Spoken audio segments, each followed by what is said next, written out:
ಇಂದು ಬೆಳಗ್ಗೆಯಿಂದಲೇ ಮಳೆಯ ಆರ್ಭಟ ಜೋರಾಗಿದೆ. ಕುಷ್ಟಗಿ ತಾಲೂಕಿನಲ್ಲಿ ಧಾರಾಕಾರ ಮಳೆಗೆ ಜನಜೀವನ ಅಸ್ತವ್ಯಸ್ತ ಆಗಿದೆ. ಅಡವಿಭಾವಿ ಗ್ರಾಮದ ಅಮರೇಶ್ವರ ದೇವಸ್ಥಾನಕ್ಕೆ ನೀರು ನುಗ್ಗಿಬಿಟ್ಟಿದೆ. ದೇವಸ್ಥಾನಕ್ಕೆ ಮಳೆ ನೀರು ನುಗ್ಗಿ ಅವಾಂತರ ಹೆಚ್ಚಾಗಿದೆ. ಕುಷ್ಟಗಿಯ ತಾವರೆಗೆರ ಮುದನೂರು ಗ್ರಾಮ ಬಂದ್ ಮಾಡಲಾಗಿದೆ. ಮಳೆಯಿಂದ ತುಂಬಿ ಹರಿದ ಜಮಲಾಪುರ ಬಳಿಯ ಹಳ್ಳ.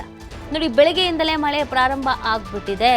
ಕೊಪ್ಪಳದಲ್ಲಿ ಇವತ್ತು ಬೆಳಿಗ್ಗೆಯಿಂದಲೂ ನಿರಂತರವಾಗಿ ಮಳೆ ಸುರಿತಾ ಇದೆ. ಇದರಿಂದ ಸಾಕಷ್ಟು ಅನಾಹುತ ಅವಾಂತರಗಳು ಕೂಡ ಸೃಷ್ಟಿಯಾಗಿದೆ ಅನ್ನೋದ್ರ ಬಗ್ಗೆ ಮಾಹಿತಿ ಸಿಗ್ತಾ ಇದೆ. ಜನಜೀವನ ಅಸ್ತವ್ಯಸ್ತವಾಗಿದೆ. ಪ್ರಮುಖವಾಗಿ ಈ ಅಡವಿಭಾವಿ ಗ್ರಾಮದ ಅಮರೇಶ್ವರ ದೇವಸ್ಥಾನಕ್ಕೆ ನೀರು ನುಗ್ಗಿದೆ. ಅಲ್ಲಿನ ದೃಶ್ಯವನ್ನು ಗಮನಿಸ್ತಾ ಇದ್ದೀರಾ, ಎಷ್ಟರ ಮಟ್ಟಿಗೆ ಮಳೆ ಆಗಿದೆ, ನೀರು ಯಾವ ರೀತಿಯಾಗಿ ಹರಿತಾ ಇದೆ ಅಂತ.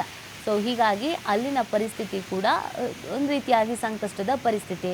ದೇವಸ್ಥಾನದೊಳಗೆ ನೀರು ನುಗ್ಗಿದೆ, ಕೆಲವು ಮನೆಗಳಿಗೆ ನೀರು ನುಗ್ಗಿದೆ, ಜಮೀನುಗಳೆಲ್ಲ ನೀರಲ್ಲಿ ಆವೃತವಾಗಿ ಹೋಗಿದೆ. ಇಲ್ಲಿ ಸೇತುವೆ ಯಾವುದು, ಹಳ್ಳ ಯಾವುದು, ಹೊಳೆ ಯಾವುದು, ರಸ್ತೆ ಯಾವುದು, ಇದ್ಯಾವುದು ಕೂಡ ಗೊತ್ತಾಗ್ತಾ ಇಲ್ಲ.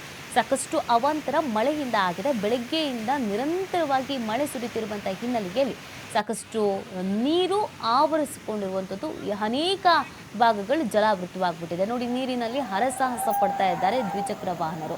ಈ ಥರದ್ದೆಲ್ಲ ರಿಸ್ಕ್ಗೆ ಕೈ ಹಾಕಬಾರ್ದು ಅಂತ ಜಿಲ್ಲಾಡಳಿತ ಸೂಚನೆಯನ್ನು ನೀಡ್ತಿದೆ. ಅಕಸ್ಮಾತ್ ಏನಾದರೂ ಸ್ವಲ್ಪ ಯಾಮಾರಿದ್ರೂ ಜೀವಗಳೇ ಹೋಗ್ಬಿಡುತ್ತೆ. ನೋಡಿ, ಅಲ್ಲಿ ಜನ ಹೇಗೆ ನಿಂತಿದ್ದಾರೆ ಅಂತ.